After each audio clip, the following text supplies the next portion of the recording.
오늘 주일은 맥주 감사 주일로 드립니다. 상반기 동안 하나님께서 우리 개인과 가정과 또 우리 교회에 주신 하나님의 은혜를 하나하나 헤어보며 하나님 앞에 감사와 영광과 찬양을 올려드리는 귀한 예배가 되기를 진심으로 기도합니다.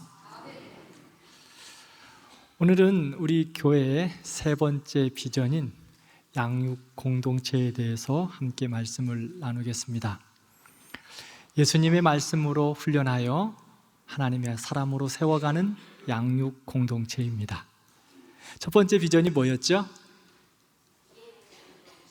그렇습니다. 예배 공동체, 살아있는 예배 공동체. 두 번째 비전은 뭐였습니까? 그렇죠. 가르치는 비전 공동체. 우리 찬양대가 너무 잘해주시니까 우리 성도들은 듣고만 계시는 거죠? 그러면 세 번째는 우리 성도님들이 크게 한번 해보시겠습니까? 세 번째는 뭘까요?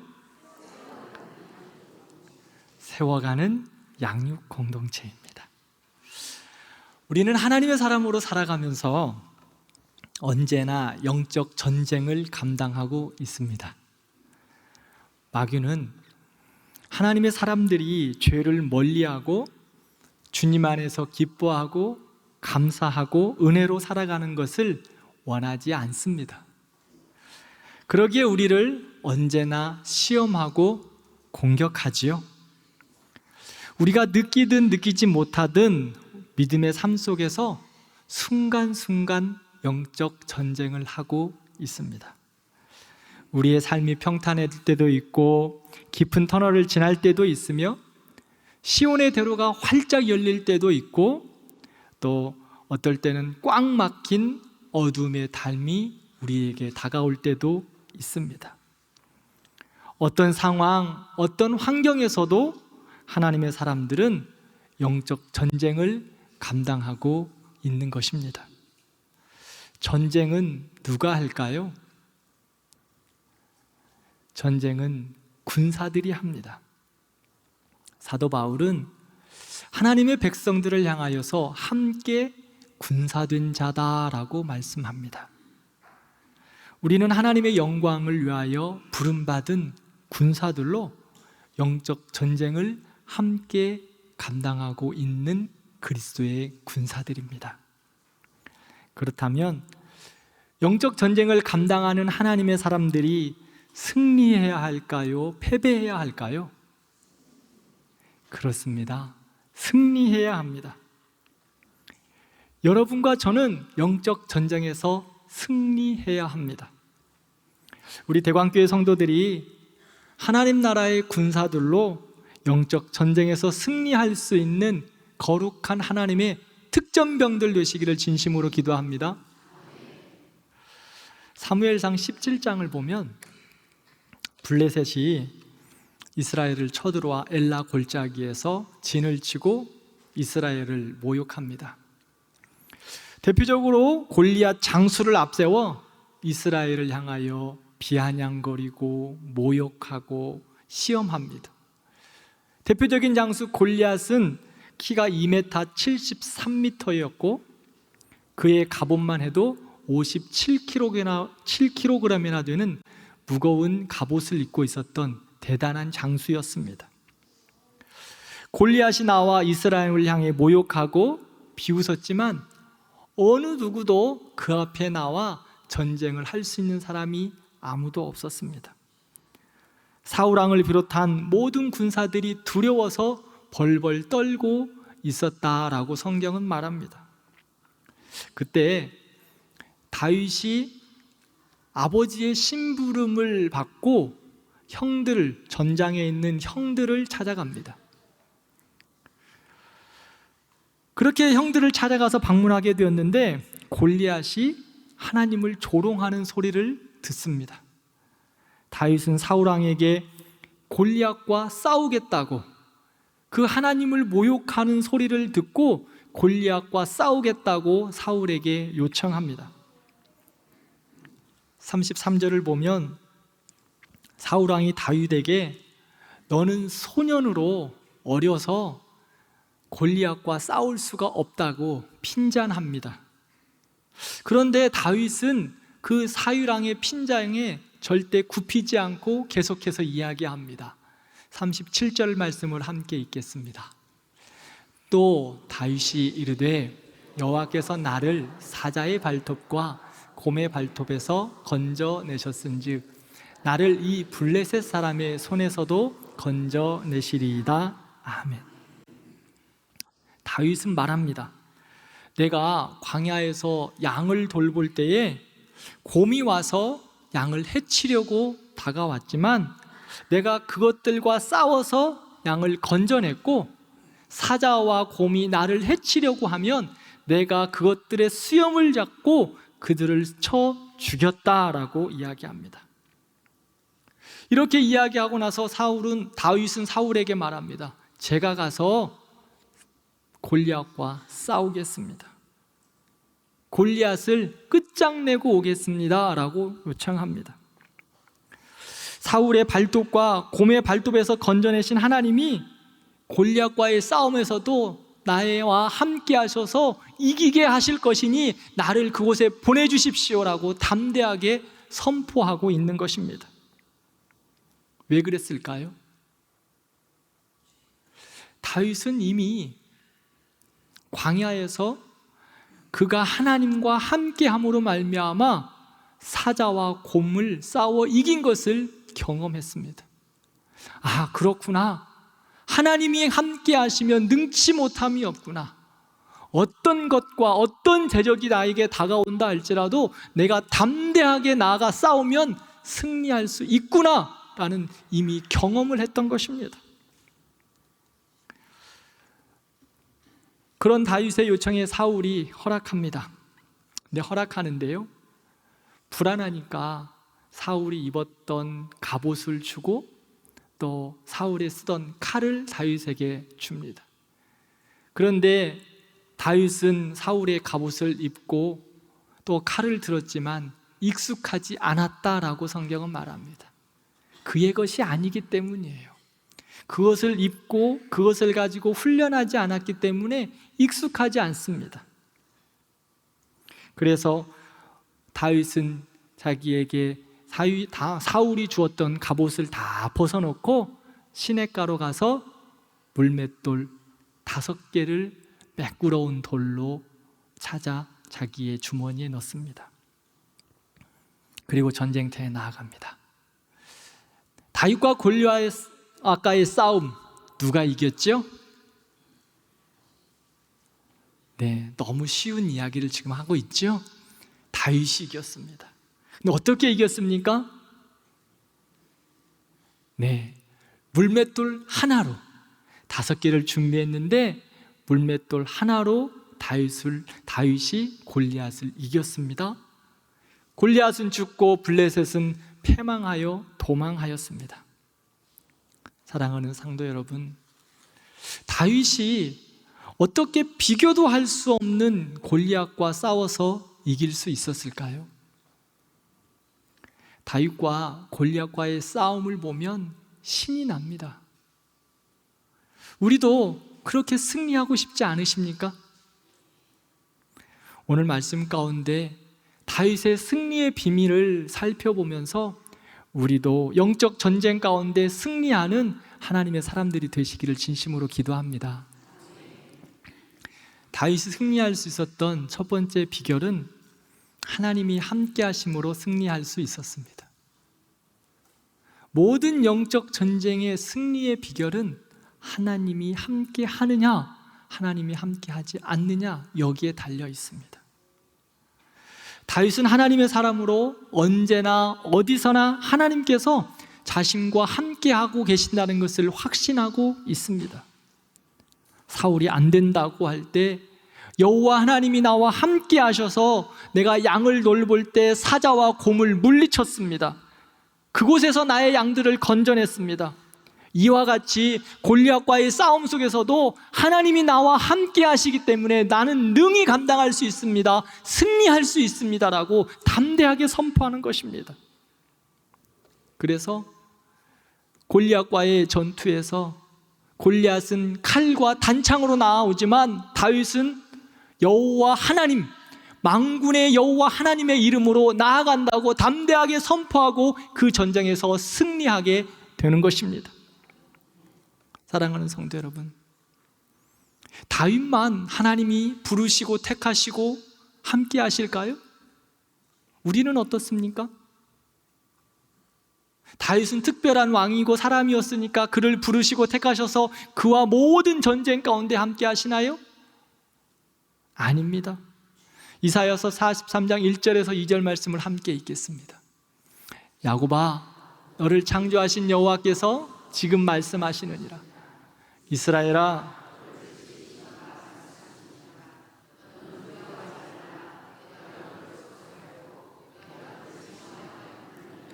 너는 내 것이라. 내가 물 가운데로 지나갈 때 내가 너와 함께 할 것이라. 강을 건널 때에 물이 너를 침몰하지 못할 것이며 내가 불 가운데로 지날 때에 타지도 아니할 것이요 불꽃이 너를 사르지도 못하리니. 아멘. 다윗을 지명하여 부르신 하나님이 우리를 지명하여 부르셨습니다. 다윗과 언약을 세우신 하나님이 우리와도 영원한 언약을 세우셨습니다. 불 가운데 물 가운데 지날 때 보호해 주신 하나님께서 우리도 불 가운데 물 가운데 지날 때 보호하여 주시고 함께하여 주실 것입니다. 그런데 세상은요, 우리를 향하여서 이렇게 평가합니다. 소년이다. 사울이 다윗을 보면서 골리앗과의 전쟁에 나아갈 때 너는 소년이라 안 돼 라고 이야기하는 것처럼 세상이 우리를 향하여 이렇게 이야기하는 거예요. 소년이다, 안 된다, 부족하다, 실패한다, 너는 이길 수 없다, 할 수 없다고 계속하여서 우리에게 패배의식을 심어주고 있습니다. 사단의 전략과 방법이지요. 하나님은 우리를 내가 너를 지명하여 불렀다, 내가 너와 함께함으로 승리한다라고 말씀하셨는데 세상은 자꾸만 우리를 향하여 소년이다, 약하다, 안 된다, 부족하다, 망한다, 할 수 없다고 이야기한다고 말씀하는 거예요. 민수기 13장과 14장을 보면 모세가 바란 광야에서 이스라엘 백성 12명을 선택하여서 가나안에 정탐을 보냅니다. 이제 가나안 땅에 들어가기 앞서서 먼저 정탐을 시킨 거지요. 정탐 12명이 40일 동안 가나안 땅을 정탐하고 와서 모세와 이스라엘 백성들에게 정탐 보고를 합니다. 10명의 정탐꾼이 먼저 보고합니다. 그곳은 젖과 꿀이 흐르는 참 좋은 땅입니다. 그곳에 사는 사람들은 강하고 견고하고 장대합니다. 그곳은 너무너무 좋습니다. 그런데 우리는 그들과 싸울 수가 없습니다. 그들과 붙어볼 수도 없습니다. 그들에 비하면 우리는 메뚜기와 같습니다. 그들은 너무 좋고 너무 잘 먹고 너무 힘이 세서 그들에 비하면 우리는 메뚜기예요. 이 보고를 듣고 이스라엘 백성들이 대성통곡합니다. 그런데 그 보고를 듣고 대성통곡하는 이스라엘 백성들을 향하여 여호수아와 갈렙이 다른 보고를 합니다. 그곳은 젖과 꿀이 흐르는 땅, 참 좋은 땅 맞습니다. 그곳 거주민들은 강하고 능력 있고 견고하고 장대한 자들입니다. 10명의 정탐꾼의 보고 맞습니다. 그러나 여호와 하나님이 함께 하시면 능치 못함이 없습니다. 두려워할 것이 없습니다. 그들은 우리의 밥입니다. 10명의 정탐꾼들은 그들을 향하여 우리가 메뚜기와 같습니다라고 보고했는데 하나님의 사람 여호수아와 갈렙은 그들을 향하여서 그들은 우리의 밥입니다. 너무 좋은 밥상을 우리 주님께서 하나님이 우리에게 차려주셨습니다. 우리는 그 땅에 들어가 먹기만 하면 되는 것입니다. 그렇게 믿음으로 선포하고 담대하게 말하고 있습니다. 세상은 우리에게 소년이다, 메뚜기 같다, 약하다라고 판단합니다.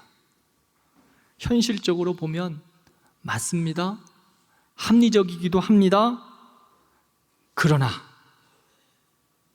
세상이 보는 눈과 우리가 하나님 앞에 보는 눈, 하나님이 우리를 보는 눈은 다르다는 것입니다. 왜요? 우리의 배후에서 역사하시는 하나님께서 우리와 함께 하시기 때문입니다. 세상은 우리를 보면서 비아냥거릴 수 있습니다. 네가 무엇을 할 수 있어? 너는 소년과 같아, 약해. 그러나 우리 배후에서, 우리의 뒤에서 기도해 주시고 밀어주시고 힘주시고 역사하시는 하나님이 우리와 함께 하십니다. 사무엘하 17장 47절에 보면 전쟁은 여호와께 속했다라고 말씀합니다. 세상의 삶의 전쟁뿐만 아니라 모든 영적인 전쟁은 하나님의 손에 달려 있습니다. 그러므로 전쟁의 승패는 다른 것에 있지 않습니다. 내가 하나님께 속하여 있느냐, 하나님이 나와 함께 하시느냐, 함께 하시지 않느냐, 여기에 승패의 여부가 달려 있는 것입니다. 사랑하는 성도 여러분, 패배의식에 사로잡혀 두려워하지 마십시오. 놀라지 마십시오. 우리 주님이 말씀합니다. 내가 너를 지명하여 불렀나니 너는 내 것이다. 내가 너와 함께한다. 세상 끝날까지 너와 함께할 것이다 하고 우리 주님이 우리에게 약속해 주셨습니다. 그러므로 우리는 영광 가운데 하나님의 자녀로 영적 전쟁에서 승리할 수 있습니다. 아니, 우리 주님이 함께 하시기에 우리는 승리할 것입니다. 승리하고 있습니다. 그러므로 믿음으로 담대하게 선포하고 나아가시는 우리 성도님들 되시기를 진심으로 축원합니다. 요한일서 4장 4절 말씀을 함께 읽겠습니다. 자녀들아, 너희는 하나님께 속하였고 또 그들을 이기었나니 이는 너희 안에 계신 이가 세상에 있는 자보다 크심이라. 할렐루야. 여 앞에 자녀들아, 다시 한번 띄워주세요. 자녀들아, 한길아, 너는 하나님께 속하였고 또 세상을 이기었다. 여러분들의 이름을 한번 넣어서 한번 해보겠습니다. 자, 한번 해볼까요? 시작. 한길아, 너는 하나님께 속하였고 또 세상을 이기었다. 할렐루야. 우리는 하나님께 속했습니다. 그러기에 우리는 세상을 이겼습니다. 곰의 발톱 대단합니다. 사자의 발톱 위협적입니다. 골리앗의 협박 무섭습니다.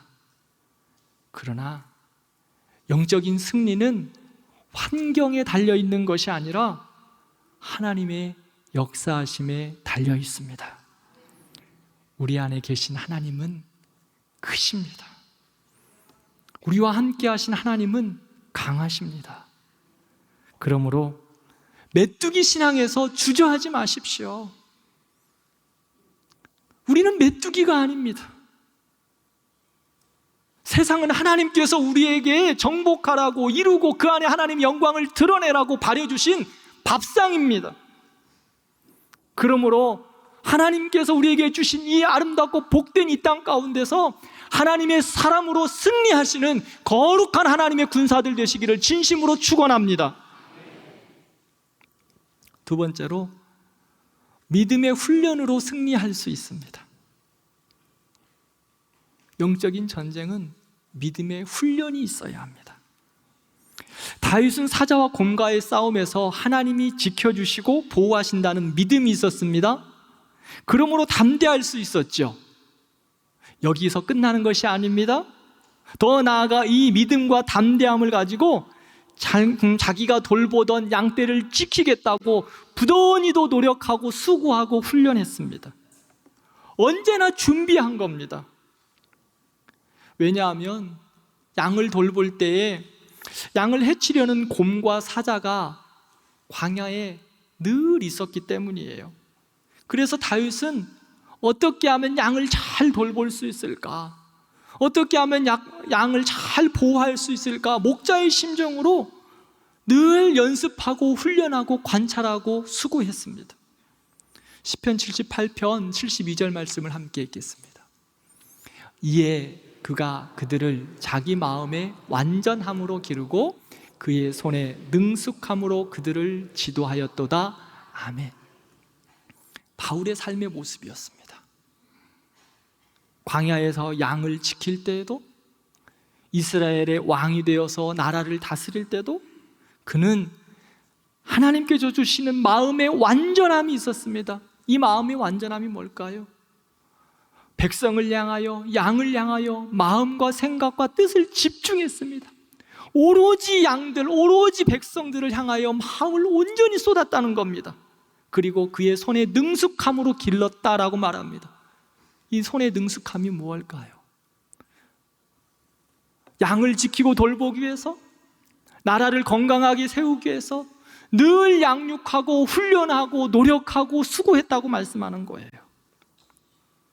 양떼를 보호하고 기르기 위해 마음과 성실함으로 최선을 다하였습니다.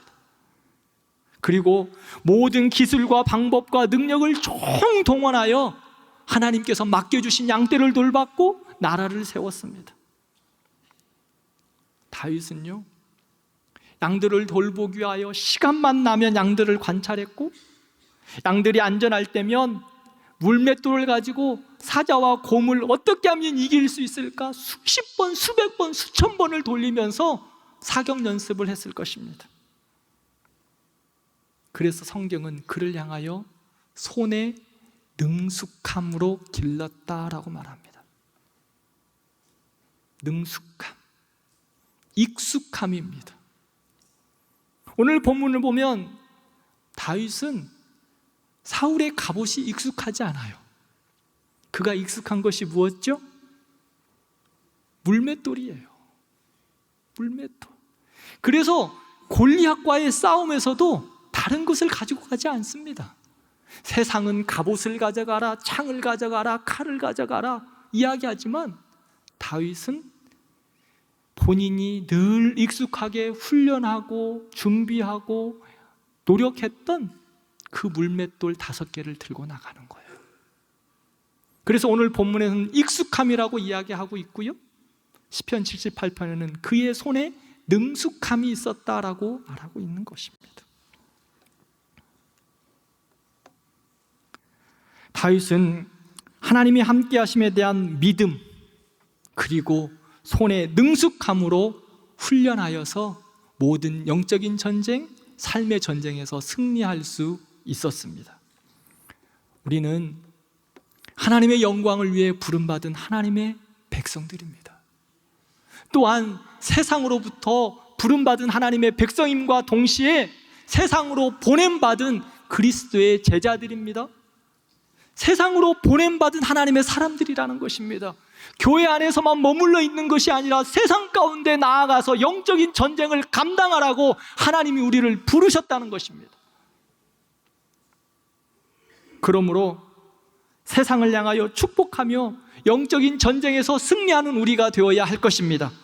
다윗과 같이 손에 능숙함으로 세상과 싸워 이길 수 있는 하나님의 사람들이 되어야 할 것입니다. 그러므로 준비해야 합니다. 영적 전쟁을 위하여 하나님의 사람으로 준비해야 합니다. 훈련받아야 합니다. 세상과 싸워 이기기 위해서, 영적인 전쟁을 위하여 승리하기 위해서는 반드시 훈련받아야 합니다. 군사가 훈련받지 않으면 전쟁에서 싸워 이길 수가 없습니다. 군사는 늘 훈련해야 합니다. 우리 대광교회는 지금까지도 하나님의 말씀을 가지고 양육 과정을 통하여 하나님의 사람들을 세웠고, 그 하나님의 사람들을 통하여 건강하게 교회가 성장하여 왔습니다. 이런 훈련과 양육을 통해 하나님의 사람들이 영적 싸움을 잘 싸워서 승리하였고, 무장하여서 세상과 담대하게 싸워 승리했습니다. 이렇게 훈련받은 대광교회 성도 여러분, 훈련은 한 번으로 끝나지 않습니다. 군사들의 훈련은 반복적이고 연속적입니다. 군에 갔다 온 우리 남자 성도 여러분 어떠십니까? 전쟁이 나야만 훈련하고 전쟁하십니까? 훈련은 어떻게 하시죠? 매일매일 실전과 같이 훈련합니다. 저는 60mm 박격포 포수였습니다. 한 1병까지 제가 군대에서 박격포 포수를 했는데 지겹게 훈련했습니다. 왜 이 똥포를 메고 왜 내가 맨날 뛰어야 할까? 그런데 저는 전쟁을 경험하지는 못했지만 전쟁 시에 그 열심히 훈련했던 그것이 나의 삶의 능숙함이 되어서 전쟁에서 승리할 수 있는 것입니다. 그러므로 군사들의 훈련은 반복적이어야 합니다. 연속적이어야 합니다. 우리 교회도 이제까지 양육 과정을 통하여 우리 성도들이 하나님의 사람들로 양육되어지고 훈련되어 왔습니다. 이후에는 어떻게 해야 될까요? 더 열심히 하셔야 됩니다. 더 많이 훈련하셔야 됩니다. 더 많이 양육 받으셔야 합니다. 왜요? 사단이 우는 사자처럼 삼킬차를 찾고 있는 말세의 때를 우리는 살고 있기 때문입니다. 예전 교회에서 이런 말씀을 하시는 분들을 만났습니다. 목사님, 저는 모태신앙으로 성경 공부 진짜 많이 했습니다. 다 배웠어요. 목사님 다 알아요. 맞습니다. 그렇지요. 잘하셨어요. 그런데 그나마 그렇게 배우셨기에 지금까지 하나님의 사람으로 살아낼 수 있었던 것입니다. 세상은 이미 학교 교육을 넘어서 평생 교육을 말하고 있습니다. 아니, 이미 우리나라도 1973년 평생 교육의 기본안이 채택되어서 나라의 곳곳마다 평생 교육을 실시하고 있습니다. 주민센터에서 하는 교육들이 있으시죠? 그런 것도 평생 교육의 다 일환입니다. 세상도 이렇게 배우고 이렇게 훈련하고 이렇게 양육하는데 하나님의 사람들이 세상과 죄악과 마귀와 싸워 이기기 위해서 훈련받고 양육받지 않으면 감당할 길이 없는 것입니다. 세상도 교육하는데 하나님의 사람들이 말씀으로 훈련되어지고 교육받아야 할 것입니다.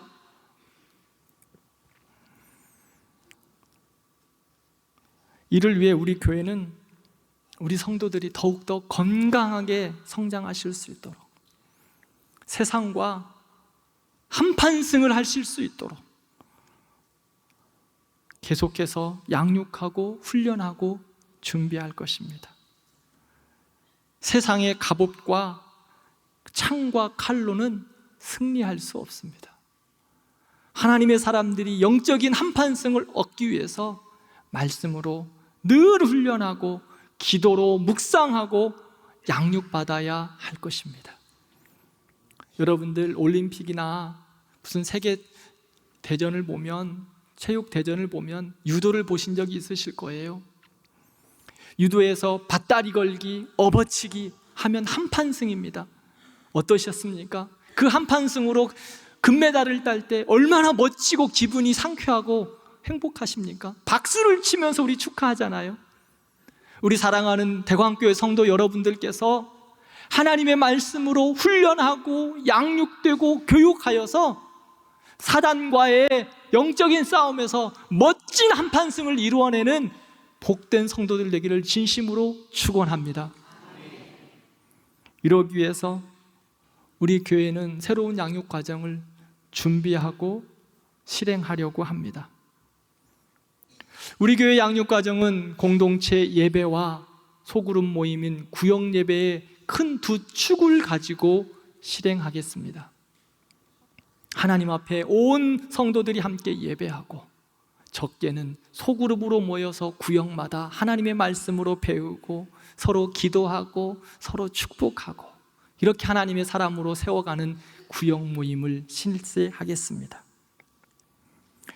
이 안에서 전도와 교회의 여러 사역을 통해 죽어가는 영혼들을 주께로 인도하여 예배하도록 할 것입니다. 우리 교회에 등록한 성도들이 새가족 양육부터 시작해서 기초 양육과정, 세움 양육과정, 봉사와 선교의 사역을 통하여서 하나님의 사람들로 한 걸음 한 걸음 양육되어지고 성장되어 가도록 준비할 것입니다. 기본 양육 과정을 마치고 나면 훈련의 과정으로 들어서서 제자 훈련, 사역 훈련, 영적 재생산 훈련으로 전도의 사람들로 세워서 복음을 들고 땅끝까지 하나님의 나라를 확장하는 전도자들이 되도록 훈련하고 교육할 것입니다. 이후 전도 훈련을 통해 복음을 효과적으로 전도해서 담대하게 세상과 싸워내는 하나님의 사람들로 함께 양육되어질 것입니다.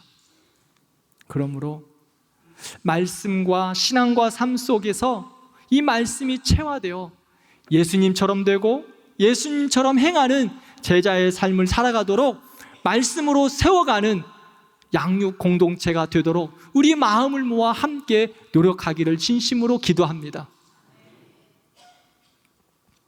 하반기 사역부터 하나하나 양육 과정을 실시할 것입니다. 9월부터 수요 예배를 성경 대학 과정으로 함께 하면서 예배할 것입니다. 창세기부터 시작해서 요한계시록까지 지금 생각으로는 1년의 과정을 두고 성경 대학을 실시할 것입니다. 또한 1:1 제자 양육을 준비하고 있습니다. 몇 달 전부터 우리 함께 교역자들이 세미나를 하고 지금은 워크숍을 하면서 어떻게 하면 1:1 제자 양육을 잘 섬길 수 있을까 수고하고 있습니다. 먼저 교역자들이 훈련받고 있어요. 먼저 양육되어지고 있다고요. 왜? 건강한 훈련자가 건강한 하나님의 사람들을 세울 수 있기 때문입니다. 세상은 우리를 향하여, 교회를 향하여 비아냥거리기도 합니다. 골리앗처럼 덤벼보라고 우리를 향하여 모욕하기도 합니다. 왜 그럴까요? 우리를 우습게 보기 때문입니다. 왜 우습게 볼까요? 훈련되지 않은 하나님의 사람들, 양육되지 않은 사람들, 준비되지 않으면 세상이 우리를 우습게 봅니다. 마귀가 우리를 우습게 본다고요. 사랑하는 성도 여러분, 세상과 싸워 이기기 위하여, 마귀와 싸워 이기기 위하여 우리 훈련해야 합니다. 양육되어야 합니다. 교육받아야 합니다. 말씀과 기도로 그리스도의 삶과 그리스도인의 삶과 인격으로 우리가 다듬어져야 합니다. 그래서 하나님의 사람으로 하나님과 함께 세상과 싸워 이겨야 합니다. 에베소서 4장 13절 말씀을 함께 읽겠습니다. 우리가 다 하나님의 아들을 믿는 것과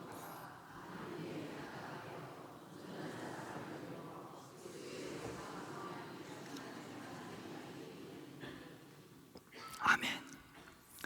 우리 대광교회 모든 성도들이 하나님의 말씀으로 함께 훈련되고 양육되어서 그리스도의 장성한 분량에까지 이르는 귀한 하나님의 군사들 되기를 진심으로 축원합니다. 하나님의 사람 다윗처럼 세상의 방법이 아닌 하나님의 말씀으로 하나님의 사람으로 양육되어져서 세상의 가치로 싸우는 것이 아니라 하나님의 방법으로 다윗과 같이 물맷돌 5개를 가지고 세상과 싸워 이겨내는 하나님의 사람들 되기를 진심으로 축원합니다. 말씀을 맺겠습니다. 달라스 윌라드라는 신학자는 이 세상에서 제일 불쌍한 사람이 누구인가 라고 말하면서 예수님을 믿고도 너무 약해서 날마다 마음이 간당간당한 사람이 가장 불쌍한 사람이다 라고 말합니다. 예수님을 믿는데 너무 약해 빠진 거예요. 그래서 마음이 간당간당한 사람이 가장 불쌍한 사람이다. 우리는 어떻습니까? 내가 예수님을 믿는데 불쌍한 사람 아닌가요? 영적 전쟁에서 담대하게 승리를 선포하는 우리 대광교회 성도들 되기를 진심으로 바랍니다. 세상의 소리에 귀를 기울여 패배의식에 빠지지 말고 하나님의 함께하심으로 담대하게 나아가 선포하시는 우리들 되기를 바랍니다. 우리는 세상에서 메뚜기가 아니라 세상이 우리의 밥입니다.